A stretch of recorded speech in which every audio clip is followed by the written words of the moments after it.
Follow me right over here, and we've got actually an entire house right here that has been reduced to just smoldering rubble. It's all the pictures and videos without all of this boring writing to scroll down through. You can see just how bent up this gate is as they rammed into it, trying to get back out onto the road. So as much training as they can get as early as they can get it, better off they'll be. For the second time in 5 years, Fort Hood here in the national and international spotlight, and unfortunately for the second time in 5 years, it's for an absolutely terrible tragedy. Let me show you just the kind of attention that the story is already getting. A lot of families find it difficult to juggle the demands of a full schedule with trying to find time to eat better. The storage units do have security cameras. In fact, 8 of them. The problem is they don't cover the backside of the building. Very few details actually coming out right now, still very early on in this investigation into what happened. You can kind of see behind me there's still a lot going on back here, some flashing lights, EMS vehicles, and just a lot of people standing around asking the same kinds of questions we're asking. What exactly happened here? What we do know is that the initial call came in for a man with a gun around just before 5:15, and the city's only full-time police officer, the police chief, did respond to that. I'm joined now by Donnie Adams with the Bell County Sheriff's Department for a little bit more. The bus stop is here. It's the stop her kids use. My daughter and my son. She's 16 and my son's 7. But before the bus pulled up in front of Michelle Crawford's house this morning, a man out front called out to another student, a friend of Michelle's daughter. To know that there was a guy parked outside trying to lure a kid into his car is, creepy. Gatesville police say the driver called out to her to come to his vehicle. When she started to walk away, the driver became more demanding as he tried to convince her to walk over to him. That's when the teenager ran. Michelle got the rest of the story from her daughter via text. She told her that she was going to run over to our house, but that he was parked in front of our yard, so she was afraid he would get her. The girl got to a different house and the man drove off. An email it's Gatesville ISD told parents about it just an hour later. It's at 8:17. Part of it reads, a white male with a full bushy beard tried to get a female 11th grade student to come to his car and identified the intersection. Parents say they didn't just get emails from the district, but that they also sent out automated phone calls, and that gave them just a little more peace of mind. What gave them even more was the girl's reaction. Being smart enough not to even hesitate to take off running to a safe place was probably the best move she could have done. A move the Crawfords are sure their kids would make, but they won't risk it now. I'm going to come out here from now on and kind of watch them get on the bus. And watch for anything out of place. In Gatesville, Chris Davis, KCEN HD News. It's a day for cuts. Yeah, it's just for that little middle section right here. For the Dean family. It grows so fast. That's You got those long bangs. literal. It's half off and he needed a second haircut. Retail price cuts, not so much. We're kind of trying to avoid the crowds a little bit. I'd rather do it online. It's easier. How about games? But tradition Look at this. is That's cute. hard to shake. It's been a long haul. It started last night for Darla Kelsey and her daughter. My oldest daughter. And as they weave through the aisles, Is it down there?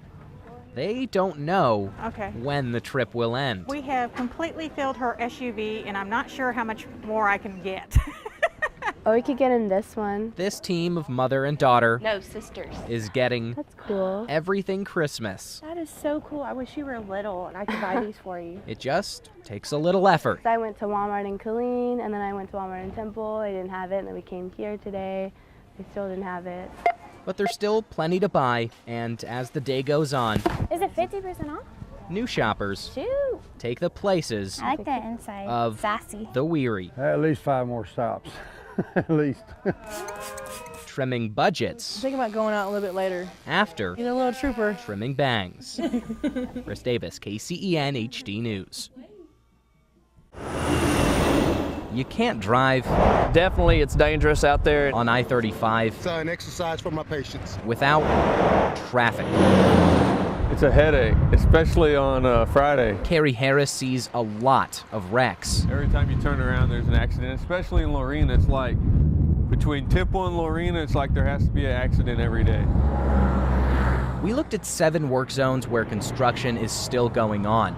In all of them, the number of wrecks jumped considerably after work started. One person slams on the brakes, and then you've got a whole line of people. Let's look at a few zones. In Section 5B between West and Abbott, there were 108 crashes the year after construction started.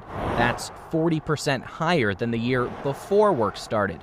Between Waco and West, which TxDOT calls Section 5A, there were 226 accidents in 2009. That was the year before construction started. In 2011, there were 341 wrecks. That's a 50% jump.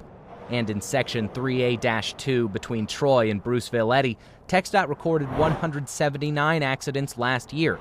That's 77% higher than the year before work started. The way the construction zone is set up. William Stogner is a corporal for Bruceville Eddy Police. In the last year, the department has seen accidents within city limits double. You know, this car hits that car, which pushes that car into the other vehicle, which pushes that vehicle into another vehicle.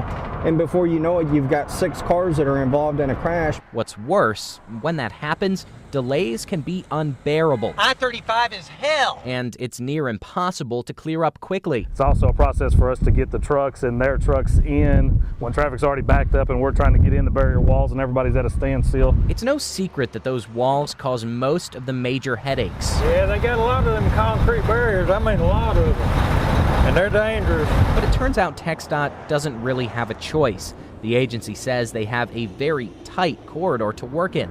And whenever there are workers within about 30 feet of the road, crews are required to put up those barriers. We avoid it as much as we can, but inevitably there's times when we have to have barriers on both sides of the road. It's real intense though, driving within the cement walls there when you're, around the semis. But it's hard to blame the barriers when drivers just aren't following the law.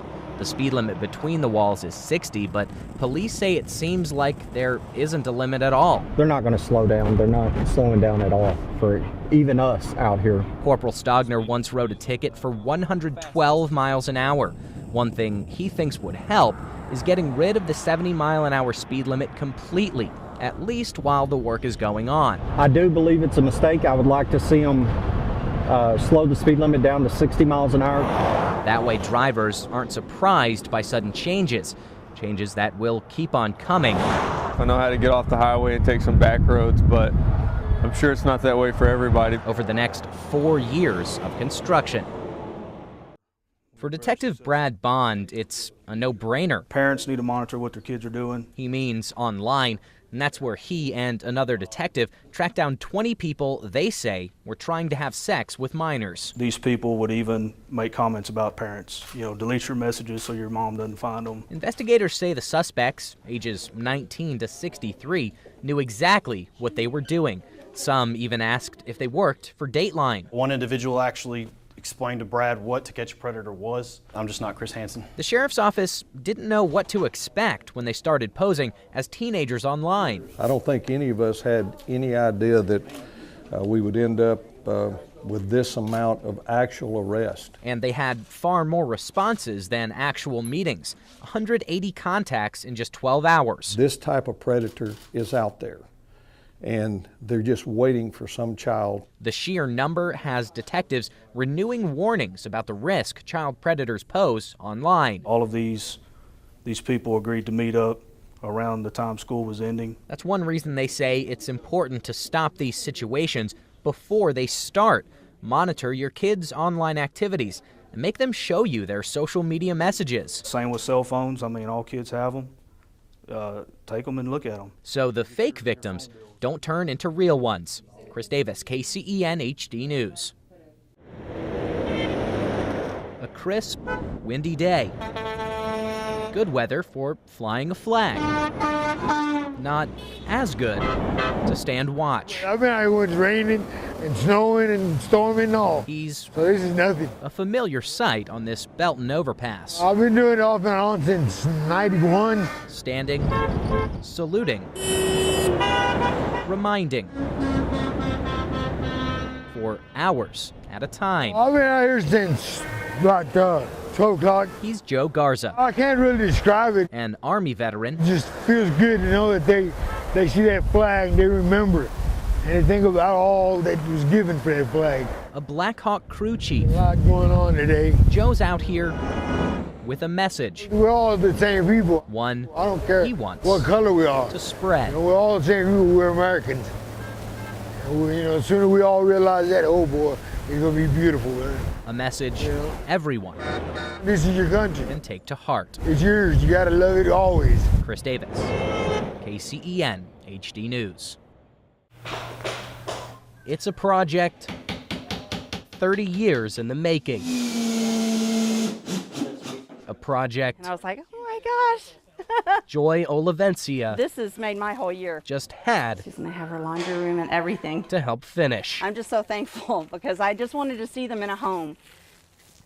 And now they're going to have one. This story starts in 1982, when now 80-year-old Jose Quinones left the Army after 26 years and 3 deployments. He made the cinder block and he put up the roof and then he ran out of money. 32 years later, I'm here. Joy decided it was time to give Jose and his wife Cecilia the house they deserve. This is a dream come true. Joy has known the couple since she was a kid, friends with their daughter. She calls them Mom and Dad. Joy wrote a letter to Home Depot asking for a little help.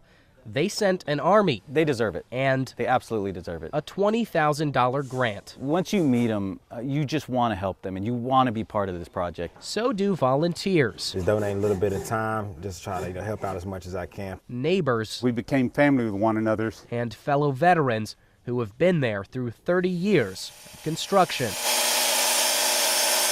To have it to happen now is beyond, maybe even beyond their dreams, and couldn't happen to a sweeter couple. A couple married for 55 years. Oh, what's a surprise? Who don't know quite what to make of all this. I appreciate it. I don't have no words, you know. But words, it's just a wonderful blessing, aren't necessary. It's just wonderful to see everybody get together and help somebody. When actions speak for themselves. In Killeen, Chris Davis, KCEN HD News.